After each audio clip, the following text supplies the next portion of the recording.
आज महाराष्ट्र के गृह मंत्री ने जो बैठक बुलाई थी, उस बैठक में न जाने का फैसला, उस पर बहिष्कार करने का फैसला हमने किया।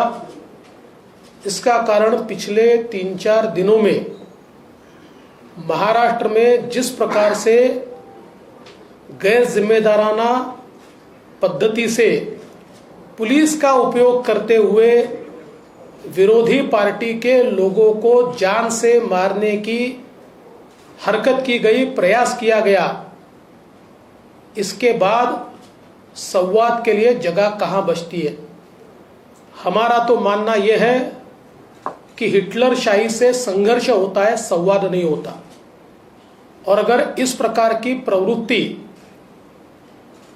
यहां पर चलेगी तो हम भी उसका मुकाबला करेंगे।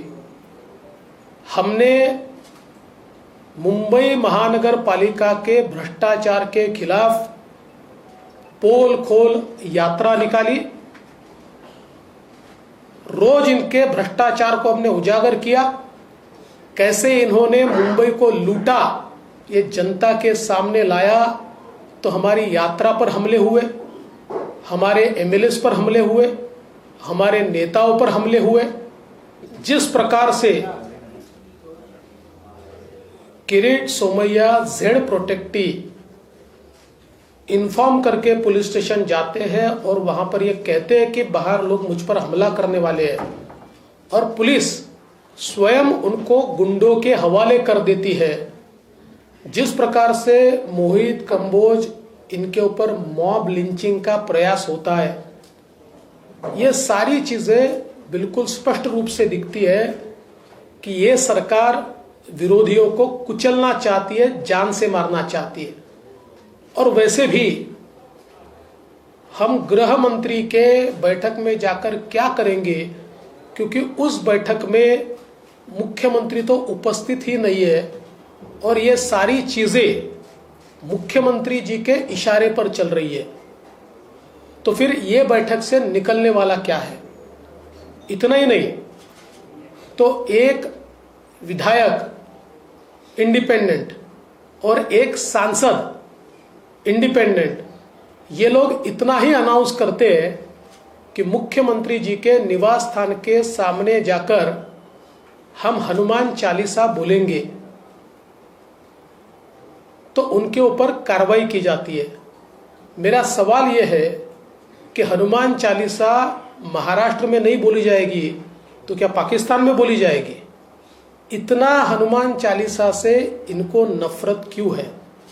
और सबसे बड़ी बात यह है कि एक महिला को नामोहरम करने के लिए, एक महिला को पस्त करने के लिए हजारों लोगों को इकट्ठा किया जाता है, आने जाने वाले के ऊपर हमला किया जाता है, उनके घर में पुलिस भेजकर उनको अरेस्ट किया जाता है। और इसमें आश्चर्य की बात यह है कि राजद्रोह का, देशद्रोह का, सिडिशन का आरोप उनके ऊपर लगाया जाता है। अगर हनुमान चालीसा बोलना ये देशद्रोह होगा, ये राजद्रोह होगा, तो हम में से हर व्यक्ति ये राजद्रोह करेगा। हम सारे के सारे हनुमान चालीसा बोलेंगे और अगर सरकार में हिम्मत है तो सरकार हमारे ऊपर राजद्रोह का गुनाह लगाकर दिखाए। लेकिन ये बात यहां तक नहीं रुकती है, इल्लीगली उनको अरेस्ट तो किया ही जाता है, इस प्रकार के अलग अलग गुनाह तो लगाए जाते ही है। लेकिन अभी अभी जो खबर आई है, उनको पुलिस कस्टडी में मिसट्रीट किया गया, उनको नीची जात का बच्चा बताकर उनके साथ दुर्व्यवहार किया गया, उनको पीने का पानी तक नहीं दिया गया। एक महिला सांसद को वॉशरूम जाने के लिए भी परमिशन नहीं दी गई। इस प्रकार से बदले की भावना से महाराष्ट्र में इससे पहले हमने कभी कार्रवाई नहीं देखी। हम तो महाराष्ट्र को पुरोगामी कहते हैं, लेकिन महाराष्ट्र में ऐसे अहंकारी लोग आज सत्ता में हैं कि जो अपने अहंकार के मद में लोकतंत्र को भूलकर, लोकतंत्र को पैरों तले दबाकर, लोकतंत्र को कुचलकर अपना राज चलाना चाहते हैं, मैं उनको चेतावनी देना चाहता हूं, हम संघर्ष करेंगे, हम डरते नहीं है। आप हमारे जान पर हमला करेंगे तब भी हम आपका भ्रष्टाचार बाहर निकालेंगे। और बहुत स्पष्ट रूप से मैं उनको कहना चाहता हूं कि आपके हमलों को वैसा ही जवाब देना हमको आता है।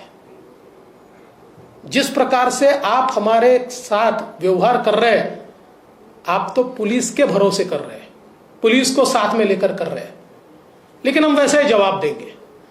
हम लोकतंत्र में विश्वास रखते हैं, इसलिए हम चुप है। लेकिन अगर पुलिस भी सरकार के साथ मिलकर हमारे ऊपर हमला करेगी तो ये समझ लेना चाहिए कि केरल में और बंगाल में हमारे सैकड़ों लोग मार दिए, फिर भी हमारा आवाज कोई दबा नहीं पाए। हम चुप नहीं बैठे, हम संघर्ष करें। तो महाराष्ट्र है, छत्रपति शिवाजी महाराज की भूमि है और यहां हमारी ताकत भी उतनी है। और इस प्रकार का जो दुर्व्यवहार इस सरकार की ओर से हो रहा है, ऐसे समय हम गृह मंत्री की बैठक में नहीं जा सकते, इसलिए हम नहीं गए। जहां तक लाउड स्पीकर का सवाल है, हमारी भूमिका स्पष्ट है। सुप्रीम कोर्ट और हाई कोर्ट के आदेशों का पालन होना चाहिए। जिस समय पुराने जमाने में हम भी देवी के नवरात्र में रात भर जगराता करते थे, हम भी गणेश जी के समय देर रात तक कार्यक्रम करते थे, लेकिन सुप्रीम कोर्ट ने जब से यह निर्णय दिया कि रात को 10 बजे के बाद लाउड स्पीकर नहीं चलेगा और केवल 15 दिन इसकी छूट दी जाएगी, तब से लेकर हमने 10 बजे के बाद हमारे कार्यक्रम बंद कर दिए। तो अगर सुप्रीम कोर्ट के आदेश का पालन हिंदू समाज करता है तो देश के सभी समाजों ने सुप्रीम कोर्ट के आदेश का पालन करना चाहिए। और अगर कोई करता नहीं है तो ये सरकार की जिम्मेवारी है कि सरकार उनके ऊपर कार्रवाई करे। देखिए, देश के इतिहास में और महाराष्ट्र के इतिहास में ये सबसे इनटॉलरेंट, सबसे असहिष्णु सरकार इस रूप में प्रसिद्ध होगी, क्योंकि किसी ने भी लोकतांत्रिक तरीके से भी इनके ऊपर टीका की तो उनको घर पे जाकर पुलिस के माध्यम से झूठी केसेस उन पर लगाई जाती है। एक भी केस में इनकी एक भी केस कोर्ट में नहीं टिकी, एक भी नहीं, कोई केस कोर्ट में नहीं टिकी। और हमारी पूरी तैयारी है, मैंने तो पहले ही कह दिया, हमारा कोई नेता डरता नहीं है। जितनी केसेस लगानी है लगाए, हम संघर्ष करेंगे। ये भी जो जानकारी प्राप्त हुई है, श्रीमती नवनीत राणा जो निर्दलीय सांसद है, हनुमान चालीसा बोलने पर उनके ऊपर सिडिशन की कार्रवाई, राजद्रोह की कार्रवाई की गई, उनको पुलिस कस्टडी में डाला गया।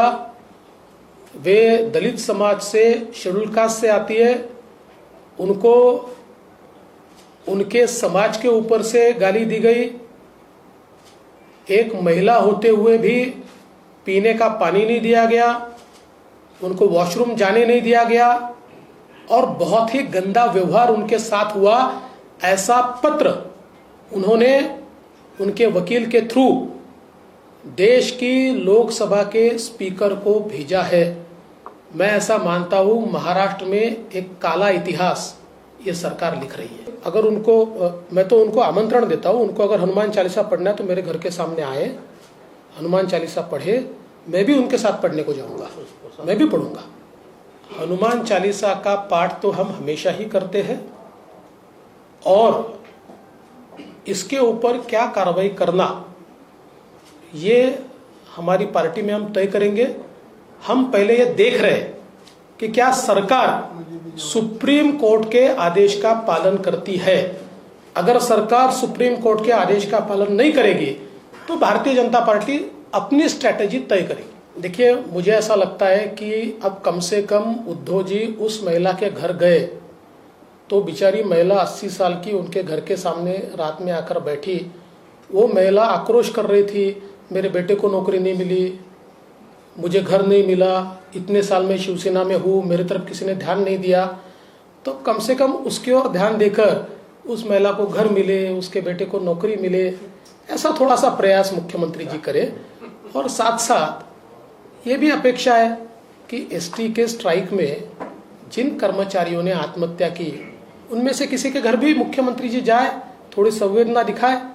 जिन किसानों ने आत्महत्या की है उनमें से एक आधे किसान के घर में मुख्यमंत्री जाए, थोड़ी संवेदना दिखाए।